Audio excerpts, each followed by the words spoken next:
Hi, Carissa. We've just talked about how you use your body, the technique of weaving or the textile manufacturing in your work.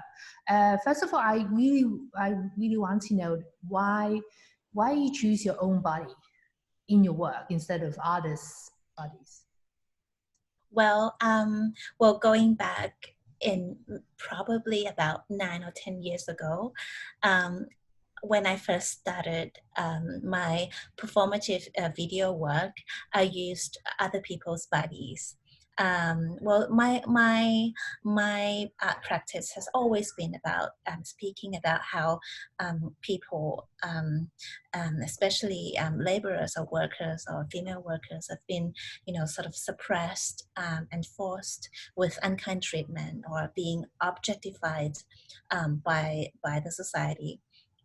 And the fact that I felt as if, when I was the only one who was behind the camera, I didn't know how it would feel, and I wanted to know how it feels to be treated in that way, or how it feels to be objectified, so I can sort of explain it to the audience, and so I can sort of fertilize or develop my own work on that feeling that I had. I know that these laborers have been treated this way and have been objectified for all of their life, and this is only a glimpse.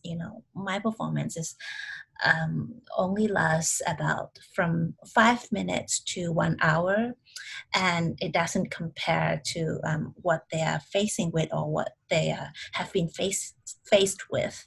But I really want to understand, even if it's just a glimpse of how they feel.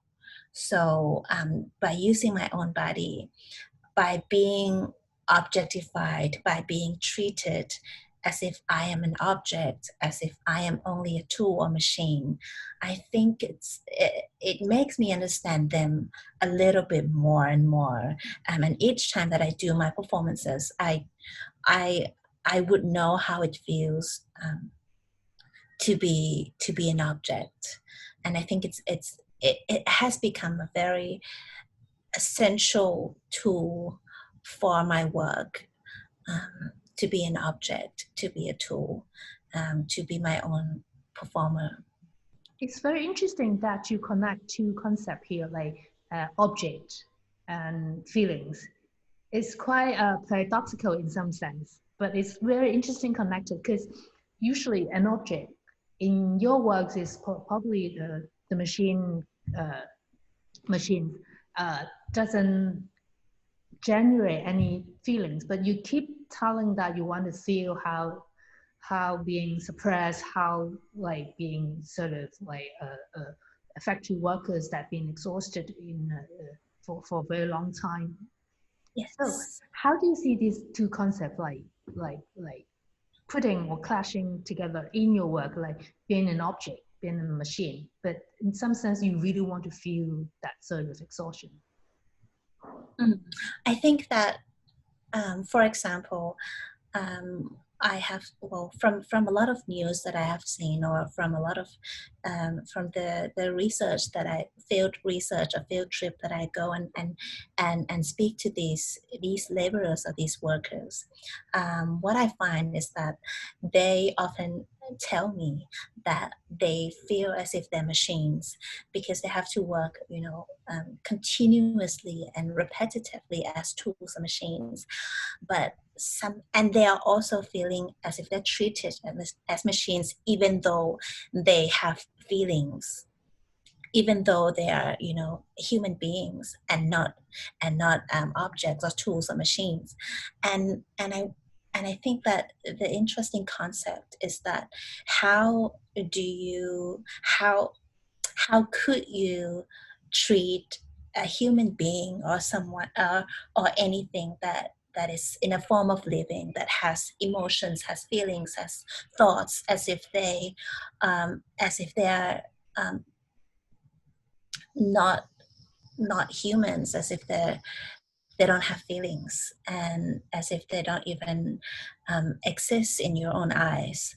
And I think that this is what happens with labor exploitation in the current capitalism, where there are different levels of society, and because of these levels of society, we always look up, and we always want to climb this ladder of levels of society, and a lot of the times we don't look back at the people who are serving us, who are behind the materials, behind anything that we consume. And so I think by ignoring them or by not seeing them, it's a form of we already dehumanize them in that sense. You mentioned that they are invisible in the capitalist world. Is it the reason that you use quite a lot of sharp colors that make the phenomenon visible, at least to the viewer? Because you use red, you use very sharp yellow, and those like very vivid kind of colors in your work, in your videos. Yes, that is correct. And also, I think, as you mentioned, and I always feel as if my work is very candy coated, and by candy coated, it's like it looks very beautiful on the outside, but then it can be poison on the inside, and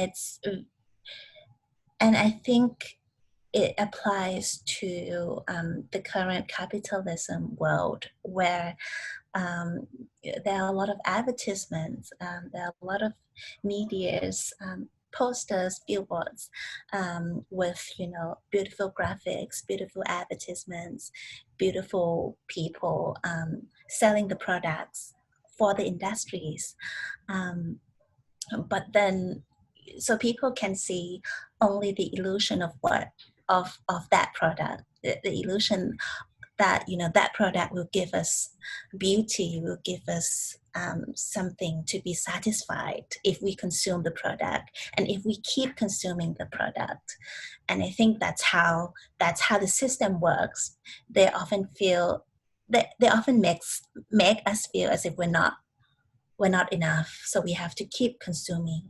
We have to keep chasing this ideology of what we should have or what we should gain, and so it's never-ending consumption. And because of this never-ending consumption, the ad has to be, often attractive, make us feel as if we want to jump into it and to purchase and to consume it.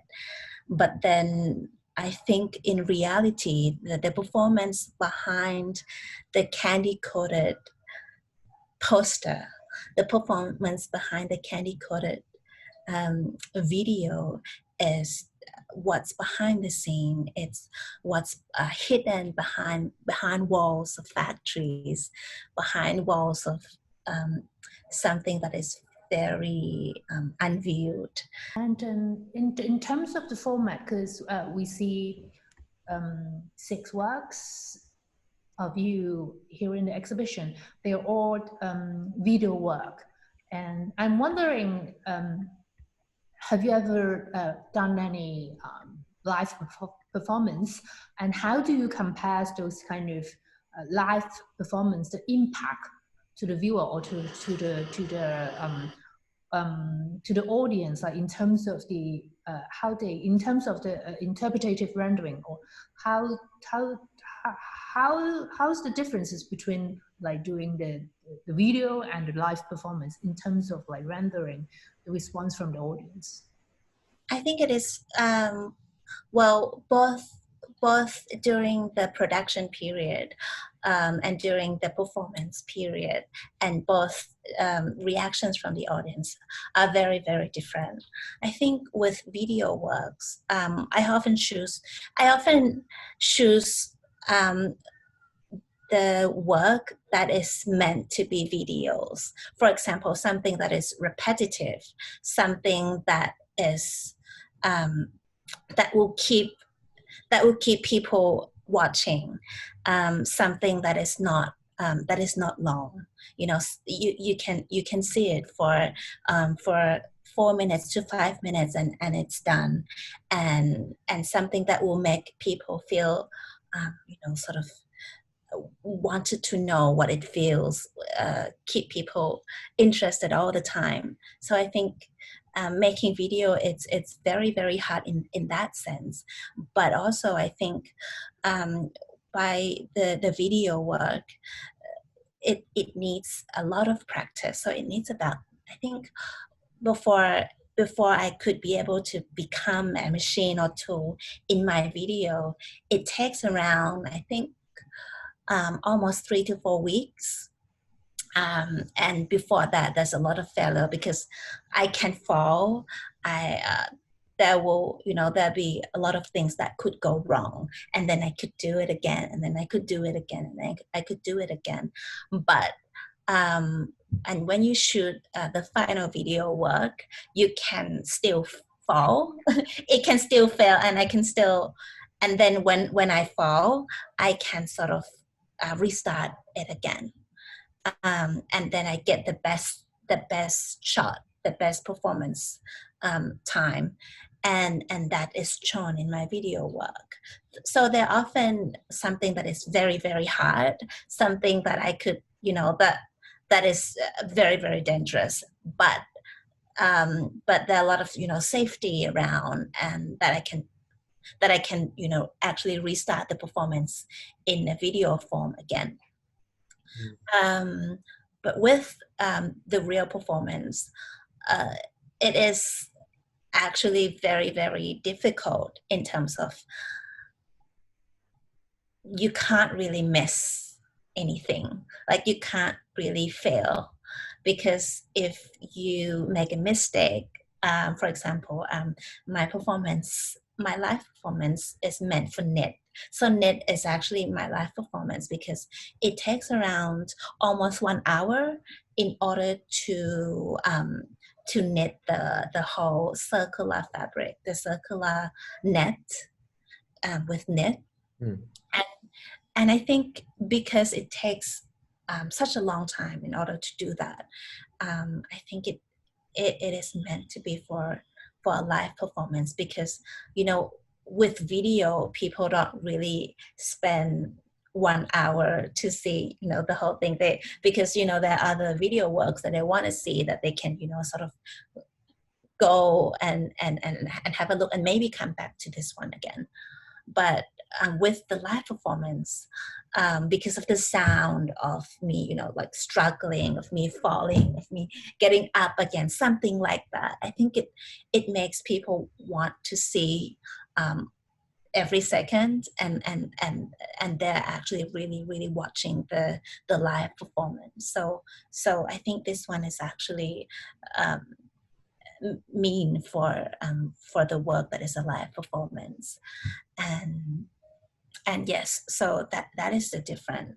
The live performance, the audience is like always paying attention to every second, every minute of what I do until the fabric is sort of finished.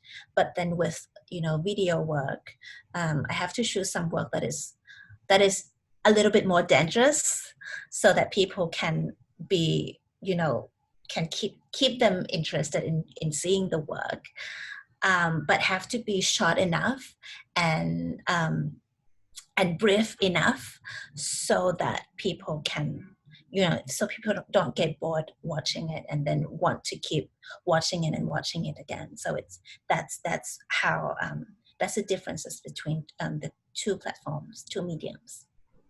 There's a story that I really want to share. So maybe you have heard about it. It's about a story of a frog. So there's a boiling pot, and there's this frog, and so the pot has like hot water, boiling water. So the frog wouldn't jump into that pot because the frog knows that it will die by jumping into the pot and it will be boiled. But if you put the frog inside the normal temperature water inside the pot, and then you sort of slowly increase the heat until it gets hotter and hotter. Because it's sort of like very familiar, this story in Hong Kong.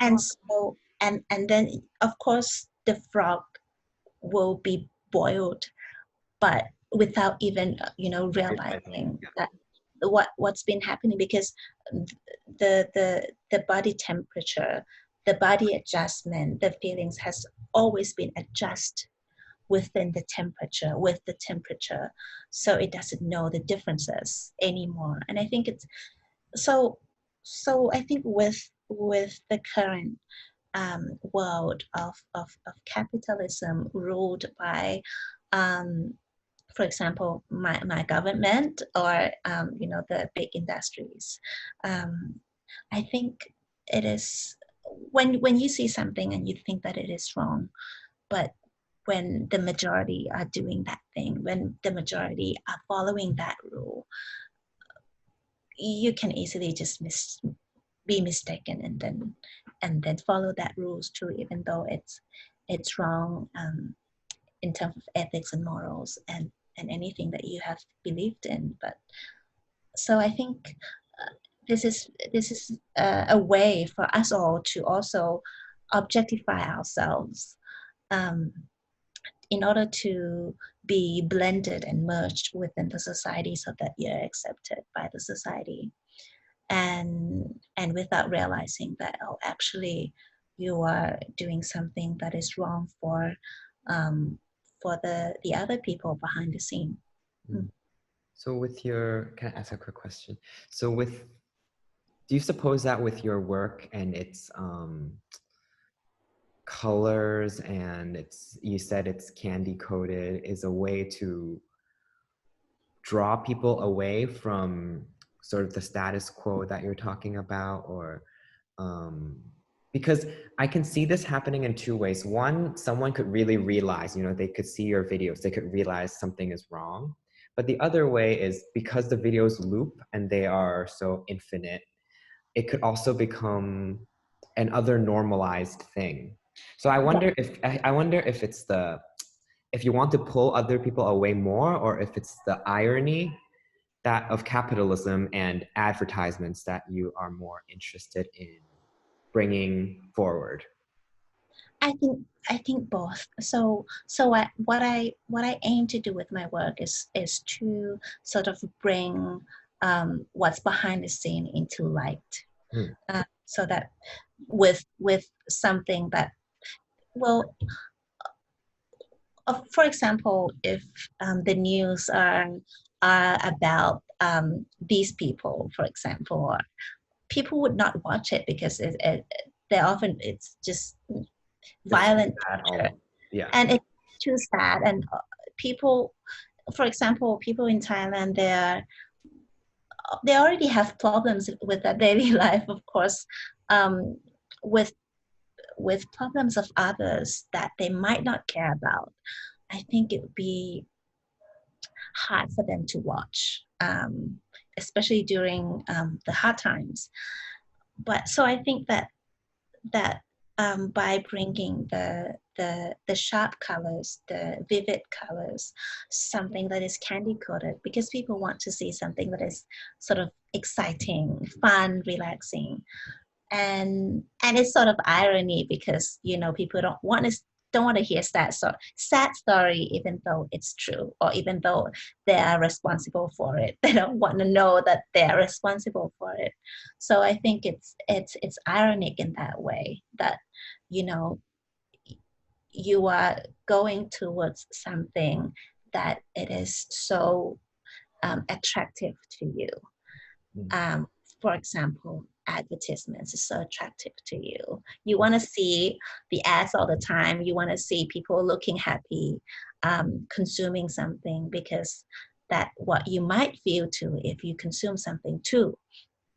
And in that sense, you're going towards the video work. What is this? This looks beautiful, looks colorful, must be fun. And then after that, the truth is revealed. And it's slowly revealed too, because then if you see, okay, this is another story. This is actually the contrasting story behind what looks beautiful on the outside in this current society. Well, I have one more. Do you have more questions? Sure. Okay. I want to, because you mentioned earlier just now about the difference between your video work and your live performances. I think what's interesting to me is when I watch your videos, I know that you don't fail. I know that you might look like you're struggling, but you don't. I know that it's safe. It's a comfortable thing to look at. Whereas I've never seen your live performance, but I imagine in your live performance, one of its greatest values is that it could fail. And it's possible that the observers want you to fail too. So I'm just thinking about this because I want to know if you have ever thought of alternative versions to your videos or future projects even where you fail intentionally, or if there have ever been any failures in your process that has led you to a new direction.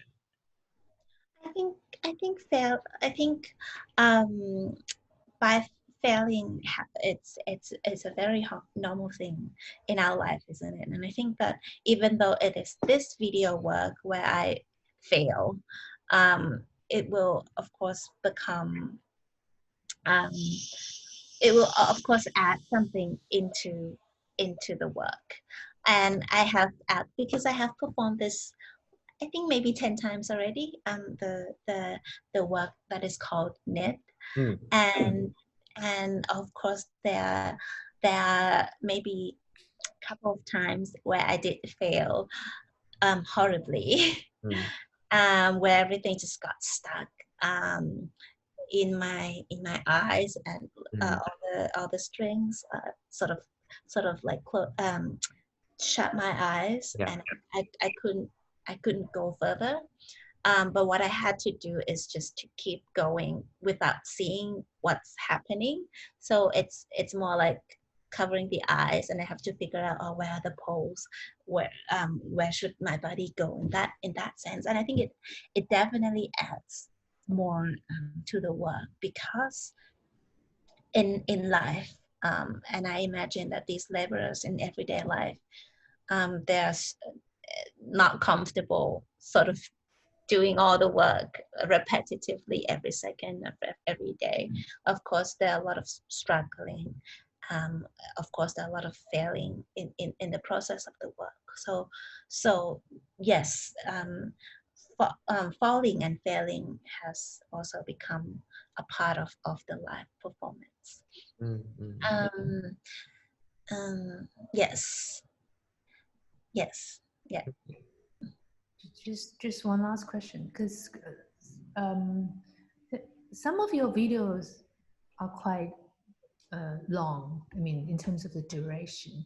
Like when you're doing a performance, have you ever like designed or pre-decided the duration of your performance of your work? Because the timing duration seems like very essential to your work.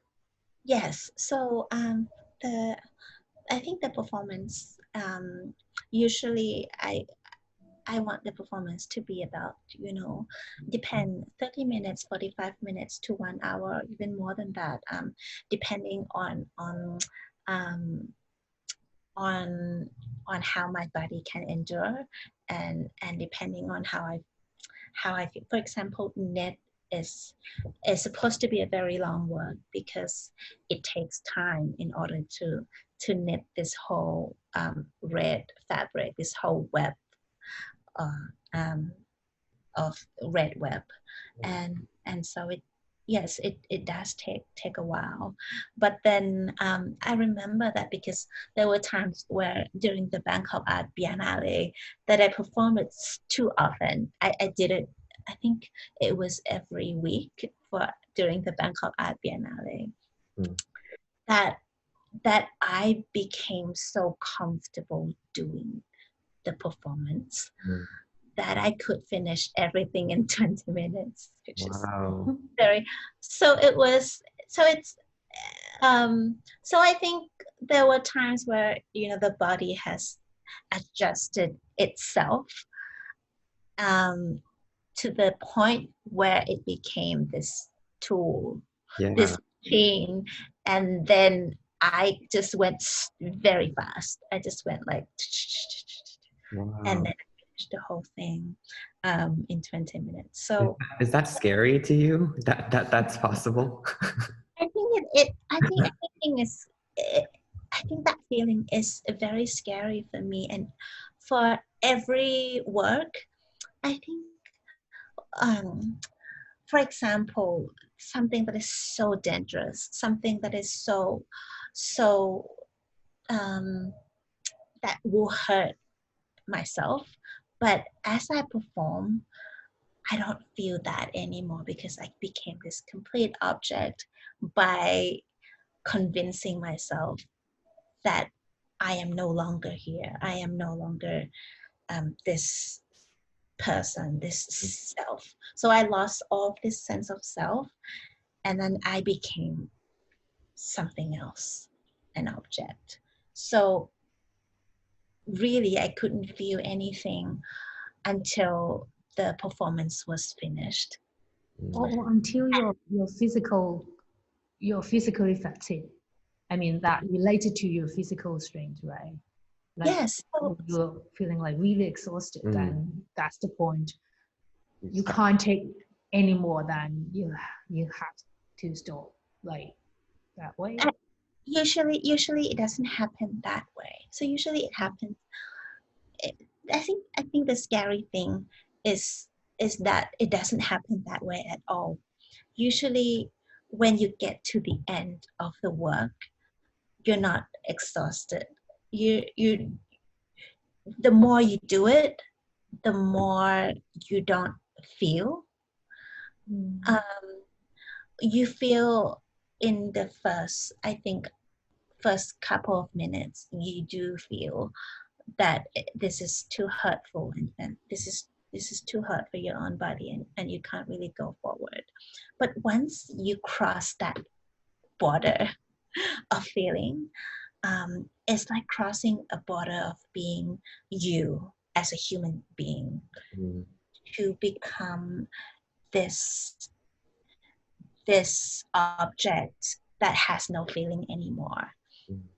So every time that I do the performance, my mother is the one who records the video, and she's the one who says, stop now, it's okay now, it's like it should be over, otherwise you hurt yourself even more. And I always go like, and she's really stopped recording, and I was like, why are you stop recording? I couldn't feel anymore. I thought I could do it for hours. And I was like, why are you stopping it? But then after stopping the performance, the next day I would, have bruises. I would have fever because, just so many bruises. Or there, for example, the ice work where, my face just turns red for maybe 1 or 2 weeks. That, the physical body is the psychological self understands that you can adjust it, because it sort of happens slowly. I'm like a frog in the pot. So it's like it happens slowly, and you don't really feel. You're sort of slowly adjusting yourself so that you're in that zone of being dehumanized. But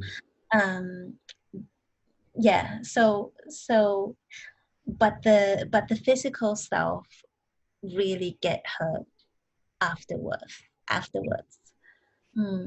The physical. Yeah. I just think it's interesting that the intention is to feel like an object, but at some point you say that it does, like you just mentioned, it feels like meditation, or you feel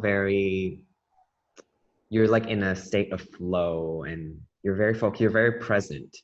And in some ways it's almost like very human too, to be in that state, to be very aware of your body and the moment that's right now, and you're not thinking about other things. So I think that's an interesting sort of paradox that's in your work too.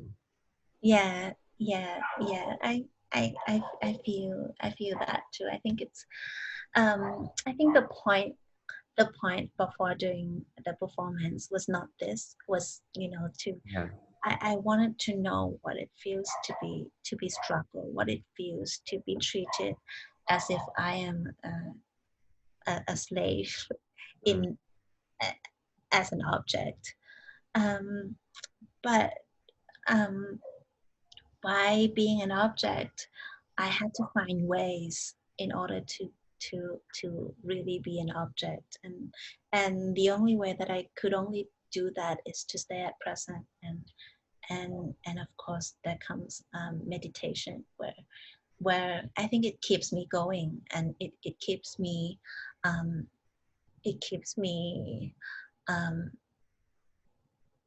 feeling that I could continue, even though the situation is hard to bear.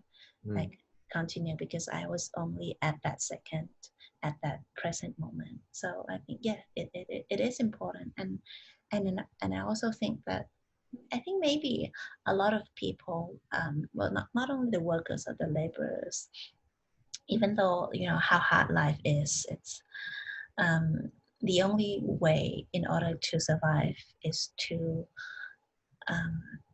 sort of be at present, and just continue with the flow. Yeah. So yes. Well, maybe as one final note, speaking of things that you've gotten used to, or speaking of that, I just want to hear a little bit more about maybe what are some new projects for you. I know that you said that knit you've done at least 10 times already. And I know that what we're showing at chat right now is your series called Performing Textiles. I don't know if it's convenient for you to share with us, just in a few short lines, let us know if it's something else you're interested in, or another sort of industry, or what's it like for you in the near future? Well, actually, because I was going to be with Chad, and before that, so I went to India before that to learn about the cotton industry, and to speak to the cotton farmers, the cotton pickers, and to learn what are the issues and problems with the cotton farmers in India. And then I came back to Thailand to learn about, well, we don't have major cotton industry in Thailand anymore, but still I went to talk to the farmers and laborers, and see if the problems are similar. Of course, we also have suicidal rates in Thailand with the farmers. And so I think this has become my main research for the new series, and the new series is called Field Work, and it is sort of the process before the factory process. So the agricultural process of it, and